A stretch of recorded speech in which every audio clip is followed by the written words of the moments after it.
The problem does come into how to pay for that. The current Universal Service Fund is paid for based upon assessments largely upon legacy telecom services, of which consumers are buying less and less today.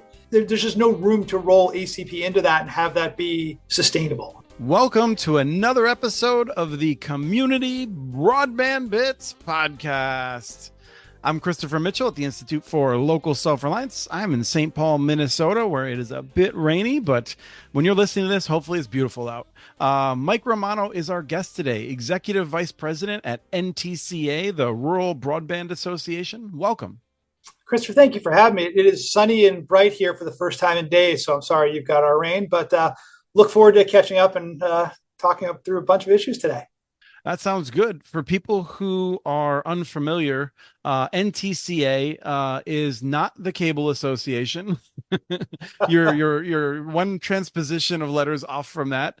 You represent a lot of the small incumbent telephone companies, a lot of the co-ops that I'm constantly talking about, family-owned companies and that sort of thing. Right. So we represent about 850 small rural broadband providers around the country. Historically, these were the incumbent telephone companies, and obviously all have made the transition into the broadband world. I think there were some of the early leaders there, in part just because they live in the communities they serve. To your point about community-based providers, right? These are folks who live and breathe and sleep in the beds that they make. So the decisions they make with respect to networks lasts in their communities. It's the networks their kids are going to use. It's networks their schools are going to use. So it's they're vested in the communities they serve. Now, you have been vocal about a number of preferences around how we have an ongoing discount program for internet access. As we talk today, as we're recording this, the Affordable Connectivity Program is, I think, officially out of funds. We knew that this day was coming. Your members have long been beneficiaries of universal service. I think my understanding, the whole beginning of universal service was about making sure that we took the profits basically in urban areas and then spread it out to rural areas to make sure that everyone could have high quality telephone service. And it feels like we are stuck in a situation of how to make sure that everyone can actually afford decent internet access. And so we're going to talk today about some of the things that are on the table around not just USF reform, universal service reform, but more importantly, I think some of the specific opportunities within that in terms of how to go about doing that. I will say that I did speak a few episodes ago, it could be a little longer, with Greg Geis and Angela Seifer about why this was important. I think this is going to be a little bit more about in the weeds of the details about how to do it. But if people are this is the first time we've heard of Universal Service Fund reform, welcome. Start with that podcast and come back to this one. Right. Yeah, universal service. I mean, I think, just as a backdrop, and it's important to set the stage for this, right? So universal service, the concept has been around for 100 years in a variety of ways. You're right, Christopher. It started initially sort of as how do we make sure we get rural America connected to the telephone? And so what you had is a bunch of small community-based providers pop up in areas the Ma Bell system left behind, and the Ma Bell system subsidized them, essentially almost paid, I don't want to go there, so I will pay to help you go there instead. Right. And so that was sort of the transfer that occurred. And it was more implicit. There were settlements and the like. Then we got into long distance charges that sort of achieved that same purpose, and access charges. Starting around 1996, Congress set up the Universal Service Program, which was a more explicit mechanism aimed at doing, it really expanded to some degree it had been before, but really expanded into 4 areas, making sure rural America, low income Americans, schools, hospitals, and libraries, and rural healthcare clinics we're going to be able to get and stay connected. And that's an important piece of the puzzle, I think, to talk about here too. And so, over time, you had this mechanism that was set up to fund, subsidize, support all of these different purposes. And it has worked reasonably well. There are always quibbles about how to do it, and it needs updating all the time too. But it's done a reasonably good job of achieving each of those objectives. But there's always this question about how do you pay for it? Right now it's paid for based largely upon the same system that was in place in 1997, which is assessing legacy telecommunications services. That's not a good long-term proposition for hopefully some reasons we can get into here. But the Affordable Connectivity Program is sort of the catalyst for a discussion right now about this, because the Affordable Connectivity Program, ACP, was created by Congress, and it's really a complement to, but does a lot of the same things in many ways, has the same sort of core universal service mission that USF does, and especially the Lifeline program. And so now there's a debate around how do you pay for that? And that really, I think, shines a spotlight back on how do you fund the entirety of the universal service mechanism. The ACP, in many ways, is a canary in the coal mine. It tells you what happens when you run a universal service style mission on the vagaries of an annual appropriations process. Congress in 1996 wanted universal service to be predictable and sufficient. And the reason it set up a contribution mechanism to do that was because it knew, I think, in many respects, that appropriations were not the right way to achieve this mission. ACP has just proven that out, I think, unfortunately. And now I think it becomes a question of how do you do the kinds of things that ACP highlighted need doing in connection with a broader question about universal service. For people who they've heard the term appropriation and they've heard it more in terms of cultural appropriation than money, I wanted to note that you can think of funds that come from the government can come from a variety of ways. One of the ways that a lot of things are spent, like for instance, spending on highways and things like that, is that every few years, Congress appropriates money. They set aside a bunch of money and that money is spent down. And when it runs out, it runs out. Another way that government spends money is through an executive agency like the Federal Communications Commission, which takes in money through this fee that is imposed on certain older services, and then they're able to redistribute that. They don't need Congress to act to be able to keep the Universal Service Fund going. And that's what you're saying is like that's what Congress envisioned then, because they didn't want, and under a comparatively functioning Congress, they recognize the dangers of that. One of the things that I think your members and certainly tribal ISPs that I work with and a variety of others that invest in rural areas, they recognize is that if they're going to invest, in a home, it's going to cost thousands of dollars, and they need many years of revenue from that home to justify that investment, or else they're going to be in financial trouble for their business. And that's whether they're a nonprofit or a for-profit or whatever, they need revenue. And if they have low-income families that they want to connect, and that they don't know if that low-income family will be able to afford the connection in the future, it makes it much harder to justify borrowing money to build out these networks. So this is where predictability really matters. It does. And I want to come back to your point about appropriations, because I think I'm so glad you brought that up. That's a really important distinction. So you're right. There are several ways the government pays for things or helps to pay for things, right? One of them is Congress literally every year passes a law, and sometimes does in a variety of bills, but sometimes in a single omnibus bill, a big bill that basically says, we're going to spend X amount of dollars for this year, here, agency or whatever it is, do this. The Federal Universal Service Fund is still a creation of Congress, a creature of Congress. Congress ultimately controls that fund. It's told the FCC specifically, here are the principles that guide how you should go about gathering this money, collect this money. Here's who you should collect it from. Here's the type of purposes to which you should put the money. Here are the bounds on which you can collect it. So it's still a creature of Congress, but it's not subject to that same every year needing a new vote from Congress to have it happen again. It basically, Congress puts those wheels in motion, sets the guardrails up, sets the intelligible principles up, and then the FCC collects the money within that. So it's really important. And to your point now about sort of the ongoing viability, I think part of the vision of this was, you hear people say from time to time, when is universal service achieved? When is it done? Why do we keep needing this program? You need this program because universal service is an ongoing mission. Each and every day, a customer has to make, or each month has to make a decision whether to purchase broadband. Each and every month, the provider has to figure out how to pay back a loan. It has to figure out how to charge the customer. In the areas our members serve, we did a survey last fall, I think it was. We looked at it and said, if the Universal Service Fund went away, our members would have to charge customers on average over $100 a month more for broadband than they do right now in order to continue to provide service and repay the loans they've taken out to do that. So this is an ongoing mission. The ongoing mission of ACP or Lifeline, for example, is to make sure that each month a subscriber can continue to choose and keep the service they bought without having to pay a rate that's unaffordable for it, and therefore not, in many cases, being able to buy it at all. Right.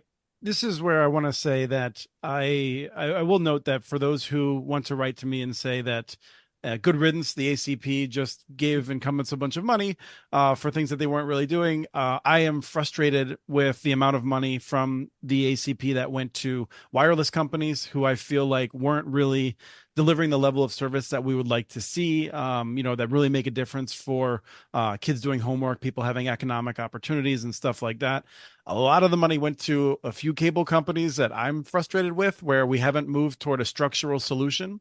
But there will always be a need for subsidies in some of the areas that we're talking about. Like an hour north of Brainerd, you need to send a technician out to drive around 15 different lakes to get to a home. It's going to take a while. Those homes are always going to need some kind of subsidy, and low income homes will probably need a subsidy on top of that in order to make sure that there's an affordable service there. And so there is a need, even if in my world, where we had a program that resulted in investment in networks that were, I think, really focused on the subscribers first, we would still need something to address these issues in many rural areas. That's right. I mean, it's the way I always think of it and try to explain it is you've got urban costs and you've got rural costs, and rural costs are spread out across a much smaller subscriber base, right? So you've got more cost per customer, which means you would charge more to the customer. So the high cost universal service fund, that portion of the universal service fund, helps to essentially normalize. It puts rural and urban rates more reasonably comparable. It doesn't actually subsidize the rural rate down to the urban rate, but it gets at least closer. And then think of it as sort of nesting dolls or an umbrella. Atop that, you have low-income programs like ACP, like Lifeline, that help to make sure that low-income consumers, regardless of whether they're urban or rural, can buy the service at an affordable rate that is discounted to what the average urban or rural user would pay. So they work in concert. They're not in conflict. They're not duplicative. They are complementary and incredibly important for the reasons you described. And something, look, we had issues with some of how ACP was executed, right? I mean, I'll give you an example that's pertinent to rural areas in particular. You mentioned a couple sort of issues you saw with it. I think one of the biggest issues we saw was in some rural areas, eligibility was determined by the school district's participation in certain USDA school lunch programs. And what ended up happening was, as a result of that, you had subscribers who, without any real need, just by virtue of their kids attending a certain school, had the opportunity to take and did take ACP support. So, but I think that's one of the things that, there's a legitimate debate to be had about how one might change ACP to make it better going forward. But that is not a criticism of the program and the goals itself, and frankly should be part of a discussion of calibration rather than elimination. Now, as we talk about rolling the ACP into Lifeline, there could be a future in Lifeline is that program of the FCC that focuses on low-income families. But there could be a future in which a commission was to say, all right, we're just going to impose that fee on the telecommunications services that we have in the past. And we're just going to have an ACP style program, and it's going to be a 50% tax on business services and certain phone lines that use certain technologies or whatever. That's not a great idea. And I don't think many people want that to happen, but it is entirely foreseeable that that could happen. I think the way to think about it is ACP really is, it was set up as a creation of Congress in relation to growing out of pandemic-related sort of emergency broadband benefits. But in many respects, it essentially is broadband lifeline. I mean, that's at its core what it is. And so you could see a future in which there's Lifeline maybe for voice services with a $9.25 subsidy, which is what it provides today. And then there's an ACP-like program for broadband services, which helps low-income consumers get a higher subsidy or support level for broadband, right? Like that would be a perfect world. The problem does come into how to pay for that. The current Universal Service Fund is paid for, as you mentioned, based upon assessments largely upon legacy telecom services, of which consumers are buying less and less today. There's just no room to roll ACP into that and have that be sustainable because of the contribution, the burden on those legacy services, many of whom the buyers of which are largely rural or more elderly populations. You basically are now sort of subsidizing your broadband future on the backs of the most vulnerable ratepayers, right? Right, and a small fraction of them at that, right? And that's one of the issues is that for people not aware, without $1 of the Universal Service Fund today going to an ACP like program, we're unable to afford it, arguably, right? I mean, it's like a 30% tax right now. I mean, there's been concerns it could hit 43%, but I think, frankly, the mismanagement of RDOF has resulted in a lower, I think, fee than was expected. But we could have been in a world in which is 35 to 40% fee on those services, which is, it's already beyond the point at which we need a different solution. We need to, what this is the famous term, broaden the base, right? So let's talk about how we do that. Yeah, this is a political problem. It's a math problem, but it's a political problem first and foremost. There's been some evolution of ideas on how to do this over time, but by and large, certainly for about 10 years, there hasn't been that much evolution in the thinking about how to do this. And the problem, this issue, really has been on the horizon. I think people have seen since, even a few decades ago, 2008, 2009, the contribution methodology reform docket that the FCC has got to discuss these issues is dated from 2006. So it knew it had an issue that it needed to sort of update. There's always been sort of we'll deal with this later, or it's not a big enough problem right now, or political figure pointing about, well, if we do X, that's going to gore somebody's ox over here, so we can't do that. Let's do this. And that in turn gores somebody else's ox. But you're right, broadening the base is key. And I will say, for NTCA's perspective, we have really been in an all of the above camp so far, because we think the more you broaden the base, the less the impact is on any one of those people to whom fingers have been pointed. And it's a more stable base. You see less fluctuation, less sort of volatility in it. If you put all your eggs in one basket, inevitably the baskets can get holes. People are going to find ways to create holes in it to get out of paying the assessment. The more you broaden the base, the less incentive there is and less ability there is to do that. And certainly would love a conversation about the different levers you pull to actually get there. Right. One way, the natural way to broaden the base might be all telecommunications services, including, if people are now hearing the term BIAS, broadband internet access service, which would mean that I, as a home subscriber, would have to pay some amount.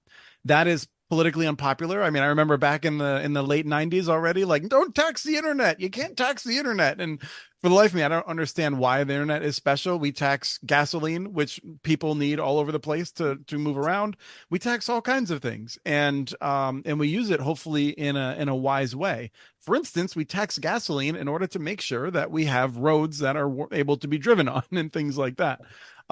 So one of the things that I see is this idea that we should raise revenues by only taxing powerful monopolies like Facebook and Google and some of the big tech companies. I think what you're saying is you're happy to see the base broadened, but you don't want to necessarily just, you're not going to pick sides necessarily, say we should only use one. I'm with you. I will say that my only concern, and I'm a big fan of broadening the base very widely, because then you have a lower tax amount on that each individual entity. But I would like to see it be simple. And so from my point of view, like I would say, like all companies that have like a certain amount of digital revenue, that basically implicates just 4 companies. Or whatever it is, whatever there's a broad cutoff. I don't want to see 10,000 businesses having to figure this out. I'd be happy to see all of the people who take telecommunications services with a simple tax, and a simple tax for Facebook and the other big companies. And then that would be my ideal. But I think you probably have a more nuanced reaction than let's go get those guys. Well, yeah, no, absolutely right. And I think, again, if you put all your eggs into one basket of 4 big companies, those 4 big companies will ultimately find a way. It's like water finding cracks in the foundation. Ultimately, they'll find a way to create seepage that then results in the factor having a problem again. So I think that's precisely the problem. That's the incentive you want to avoid setting.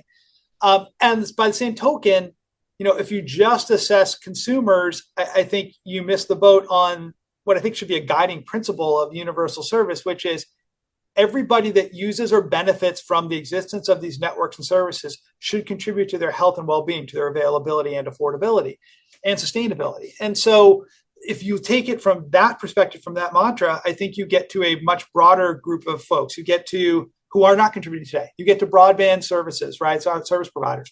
We recently looked at this and said, if you just included broadband services in the current base, and you did it on a per connection basis, for example, you could charge 69 cents a month to the customer. And I think that's a reasonable rate. It's something that basically says, you're going to be paying a couple cents a day for supporting universal service. No one's going to drop their 100 meg service because they're getting a 69-cent charge. Again, that's just including broadband. But I do think that's not necessarily just the way to go, right? You should be bringing in larger tech company. And by the way, I would just say that the connections-based charge, I think, is also simple, right? It's a simple thing the customer can understand. A number of states have already done this in their universal service mechanisms. If you use broadband revenues, that's how voice is already assessed today. You could do that too. Those are simple. If you assess edge providers, yes, you have to figure out the widget, right? The unit by which you assess them.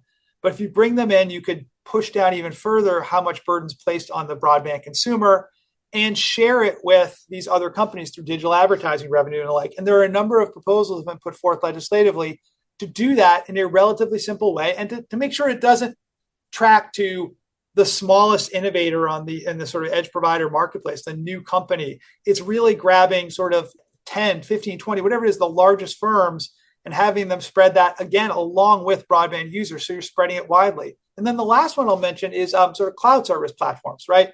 It's been unclear the extent to which they've had to contribute in the past, honestly, and that's sort of been used to potentially, evade contribution obligations as well. And so bringing them in too, you could spread it even further still, and you could assess it based upon connections or revenues. Again, at the end of the day, you can come up with a widget that is accessible and auditable, and that's the simple piece to it. And there's always going to be sort of arguments over debates over different pieces. But at the end of the day, there are three different buckets of users and beneficiaries who are not contributing today, who you could find widgets that are simple to make them contribute and ultimately spread that burden so widely that no one party, no one entity, no one sector bears that burden disproportionately. My sense is that Chair Rosenworcel has drawn a line in the sand, more or less, and presumably with the support of the other commissioners, although I don't know, which is that we should not impose this fee on broadband subscribers. And there's what I've seen of her statements, and I don't track it nearly as closely as you do, is that she was talking about multiple dollars per month being way too much. And you're saying that it doesn't have to be that high, but I would say let's steelman it. And I would say I would like to see a lower tax rate on low income families. However, our bills go up, $3 to $5 per year, more or less on the regular. And this would at least be for a good cause. And so I don't at all support those who will say, well, we can watch as people have to pay more and more every year just because Comcast executives want a boost. And I'm not saying that's the only reason why someone would raise prices, but for the cable companies, it does seem like that, for the big ones. And I know that you and I may have philosophical differences, so you're not signing on to that. But nonetheless, the argument is that it is too much to put on a home. Well, I just think it is ironic that many of those who've carped most loudly about the and expressed woe is the consumer based upon a USF reform that assesses broadband are also those who included like inflation charges on their bills during the pandemic, right? I mean, somehow it was okay to do that, but a 69-cent charge or a couple dollar charge, my gosh, you're going to see consumers fleeing the broadband marketplace. Right. The internet is no longer worthwhile to me. Right. It rings disingenuously. So, but that being said, so let me come back to your point about Chairwoman Rosenworcel, because, look, we were disappointed in the net neutrality order when she forbore from assessing broadband because we thought that would be a good step toward a broader mission. So let me explain that quick for people who might not be familiar. So, and this is actually this is not as hard as people might think. Don't be, if you're cringing right now, it's not hard to understand. When the FCC basically changed the rules and made internet access for homes a telecommunications service rather than an information service, that gave the FCC wide-ranging tools to do a lot of things that most people agree it shouldn't do. Some people disagree around the edges, but one of the things that the FCC has done is said we will never use these tools when it comes to internet service. And one of those, and that's called forbearance. One of the things that they did was they said that we will not impose a fee on the home for universal service, which I and you both thought was unnecessary and creates more problems to really solving this. Right. And to be clear, they didn't say never. They said, look, we're not closing this door forever, but we're going to forbear. We're going to hold back at this time from doing this assessment, which otherwise would have sort of kicked in because we want to study this more. As we noted, even if it had kicked in, they would have had to study it more. It's not just like snap of fingers, all of a sudden a charge appears in the bottom bill. They would have had to implement it, which would have given them the time to do it. So they did not need to do this additional legal step of saying, we're definitely not going to do it for now. So that's the upshot. But to be fair, so Chairwoman Rosenworcel has basically said, I think what she's essentially said is, I want Congress to tell me how to do this. I want them to tell me what their preference is and all of that. I don't think she needed to tie the hands quite so tightly on assessing broadband through forbearance. She could have simply said, we're not going to assess this at this time while we study it. It would sure be helpful if Congress looked at this and came in. Right. You could say all options should be on the table while we await Congress's direction. I don't think that that's the kind of leadership I would like to see, but that would have been a reasonable way to go forward. Yeah, we would have preferred that sort of, the tone says a lot, right? The messaging says a lot. And I think that's one of the issues we stumbled over a bit here is what message that sends to Congress when you forbear like this. And especially because I think the forbearance cited, as you noted, these studies that said, well, it's $18 a month more increase in broadband fees if you do this, right? And I don't know why that was cited, candidly, because those studies, for example, the one that said that it could be $18 more a month was premised upon not assessing anybody who's assessed today and not assessing mobile broadband at all, only wired broadband. So to use that study as an example was, I don't even understand why it was cited, because it is so, it sets up a straw man that is so false, is nothing the commission would ever do. Another study put forward a few years ago said it was going to be more in the range of about $4 a line. And that's because it was looking at revenues versus connections. So again, you choose a different widget, you get a different result slightly, but it's all in a range of more reasonable outcomes.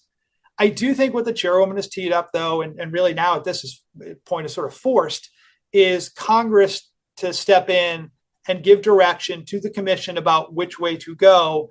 And I think that's where, again, looking at this holistically is so important. You've got some folks who are more inclined to say, well, I don't want to tax the internet. That's what broadband is. Or other folks who say, well, taxing the internet is taxing big tech because they're the internet. Everybody thinks the internet is Netflix and Google and Amazon. So at the end of the day, you're going to have to find some way to bring all of these parties in and have them all as users and beneficiaries be subject to this assessment. Because if you do not, you're going to have a system that continues to crumble, and you're going to have the networks that you want to see built being supported by the networks of yesteryear that they're replacing, which makes no sense whatsoever. And it's not a long-term sustainable proposition. And for our members who are heavily reliant upon universal service to deliver broadband at an affordable rate on very high-speed networks, that's not a very promising proposition, and makes it harder to keep investing in these networks going forward. My sense of it is one of, I feel like the commission really needs to act like an expert agency, move forward with a process. And as you noted, there is nothing that stops Congress from saying, you know what, that's not what we intended, right? Mm-hmm. And so the commission can move forward. It's going to be, it almost certainly would be a 12-month or multi-year process to really fully establish this. And at any point, Congress would be able to say, you know what, we want you to do it this way. And I just get frustrated with someone who aspires to leadership and then says, I need someone else to tell me how to handle this, when it's like, this is desperate. And so I would say that whether it's President Trump or President Biden or some other president next year, I want to see an FCC chair that is going to deal with this. We've kicked the can enough. It's been many, many different administrations, and we need someone that's going to say, this is a priority. We're going to deal with it. And if Congress wants to do something different, okay, it's their prerogative. What would be great is if, in the wake of the net neutrality decision that we talked about, in the wake of a future universal service report a few years ago that also largely said, boy, it would be great if Congress could tell us some things. Ideally, I would love to see the FCC now come forward and say, look, the hard part is, and again, this is part of what maybe hang up the chairwoman a little bit and the FCC a little bit, is the FCC doesn't necessarily have authority to assess big tech edge providers right now. So it does need Congress to do that. Very good point. And there's a perspective that want to do this all at once. We want to tie this all together. If you only assess broadband, well, you'll never assess anybody else. And then you end up with, similar sort of like one side gets more, right?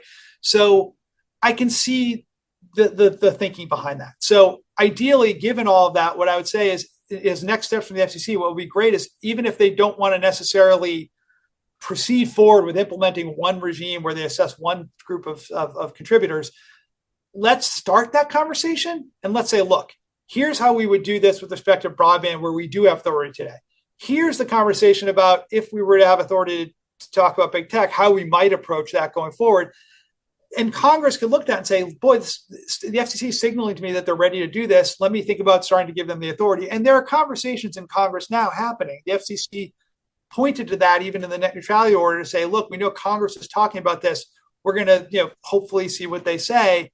I think it's a symbiotic relationship. Congress also needs to hear from the FCC. This is sort of what I'm thinking. And if we could do this, maybe we can get the authority together to have that happen. So I think both sides need to be sort of giving each other messaging that we want to solve this problem. And if we can do that, I think there's some momentum, especially in Congress right now, on a bipartisan basis, to fix this, interest to fix this. And that in turn, to bring it full circle, could then help to fix ACP and provide us with the foundation we need to get that program back on track. One of the things that I want to note before we draw to a close is that a lot of this conversation, I feel like, could have taken part during any Congress, but this Congress, recent Congresses, I would say, have not been very serious. And by that, I don't just mean that the wrong party is in power or something like that. I mean, so many of the funding decisions are what is called CRs, or continuing resolutions, right? Congress, by historic standards, is not doing its job. And so I do want to note that this is a situation in which the FCC, I think, needs to show leadership and needs to figure out how to navigate in a time when we all wish Congress took more responsibility. There are those who would say that the more we take responsibilities out of Congress and solve them at the FCC or at the Supreme Court, the easier it is for Congress to refuse to do its job. And I don't know how to handle that, but I want to give that argument credence. But I do want to say for people that there is a scenario in which in 5 or 6 years, we're still arguing about this and we haven't moved forward. And I really want to avoid that happening. Well, and let me introduce another externality that we haven't even talked about yet when you bring up the court system. So there is a challenge, there are challenges pending to the very constitutionality of the FCC's universal service contribution mechanism. They don't argue the FCC did something wrong necessarily, although they do as a side argument. In the first instance, their argument is Congress did something wrong 28 years ago when it gave the FCC the authority to assess contributions at all, that it did not give the FCC sufficient guidance and guardrails when it came to that. Thus far, we've had 3 courts that have ruled that that's not the case. In fact, Congress did give the FCC adequate direction and when it was giving it that authority. One of those courts has agreed to rehear that, and the challengers, meanwhile, have asked the Supreme Court to basically take up review of the other 2 courts that are decisions that are standing. So this could become very much, in terms of Congress, a break glass in case of emergency moment. If a court were to rule that the FCC can't collect contributions because Congress could never give it that authority in the first place, Congress may very well have to step in at that point. So I think the work that Congress is doing now is really important. Again, I just hope that we can make enough foundational work toward that if we do need to break glass in case of emergency, if a court case does go the wrong way, Congress is closer to ready to adopt fixes that would respond to the court case and allow these mechanisms to continue. Because I will tell you, if the bottom falls out in universal service, you're going to have consumers paying hundreds of dollars more a month for service in rural areas. You're going to have certain rural areas where service is going to become unavailable because companies can't afford to continue to pay techs to roll 2 hours around lakes to get to destinations, what have you. It's even worse than that, I think. And so I might be about to step on a rake because I don't fully grasp this, but you can tell me because you're the right person here. If, let's just say for a second that tomorrow a court throws out USF and presumably it would do it in a way that says you have 90 days or 6 months to comply or something to recognize that you can't just do this overnight. But nonetheless, the way that the programs work for a lot of rural, I always think of CTC and up in Minnesota here, when they're getting support from the federal government, they get a check every month for some amount based on, a variety of criteria that's well known. And they've gone out and borrowed money in order to be able to build a network that then they use that check each month, which is probably a transfer, I'm sure, to help, pay back that loan. Right. And if the federal government suddenly says, we're not allowed to write you checks anymore, well, they still have a loan, and that bank that they got it from is a bank that actually provides loans probably to a heck of a lot of infrastructure providers across the United States. It would be disastrous. And so this is something where when you say Congress would have to act, you're not joking. This could be huge. It could be, and I'll even double down on the irony here. The biggest bank probably in this space is the Department of Agriculture. Mm-hmm. So you've got basically now a ruling that puts at risk, basically the loan portfolio of, certain borrowers within another federal agency. So it compounds as a problem because now you've got basically taxpayer-backed loans that are at risk. So this is a real conundrum. I continue to hold out hope that we've seen court after court rule in favor of this. continue to see Congress on a bipartisan basis express support for these programs. And we've seen good progress in Congress. And I understand this goes back to the point of the chairwoman of the SEC looking to Congress. I think in part she's looking to Congress because she knows that they're already talking about it and there's some, potential ideas and momentum there. But yeah, this court cases could be the sort of, fly in the ointment all of a sudden that really changes things here and causes something to have to move even more quickly than anybody anticipates. So, and it could have spillover complications, consequences for providers, consumers, anchor institutions, schools. I mean, schools can be able to afford internet access if they don't get their E-rate discounts. That could be a real problem. Yes. So hope that the courts continue to recognize that even though the ideology of the judges may change over 28 years, it's a bad idea to go back and to make these kinds of changes so rapidly. Mike, I really appreciate you coming on and sharing not only your knowledge, but your enthusiasm. I always enjoy talking to you about these things. So thank you. You as well. Thank you for having me. Great to catch up and look forward to following your stuff going forward as well. We have transcripts for this and other podcasts available at communitynets.org/broadbandbits. Email us at podcast@muninetworks.org with your ideas for the show. Follow Chris on Twitter. His handle is @CommunityNets. Follow CommunityNets.org stories on Twitter. The handle's @MuniNetworks. Subscribe to this and other podcasts from ILSR, including Building Local Power, Local Energy Rules, and the Composting for Community podcast. You can access them anywhere you get your podcasts. You can catch the latest important research from all of our initiatives if you subscribe to our monthly newsletter at ilsr.org. While you're there, please take a moment to donate. Your support in any amount keeps us going. Thank you to Arnie Huseby for the song Warm Duck Shuffle, licensed through Creative Commons.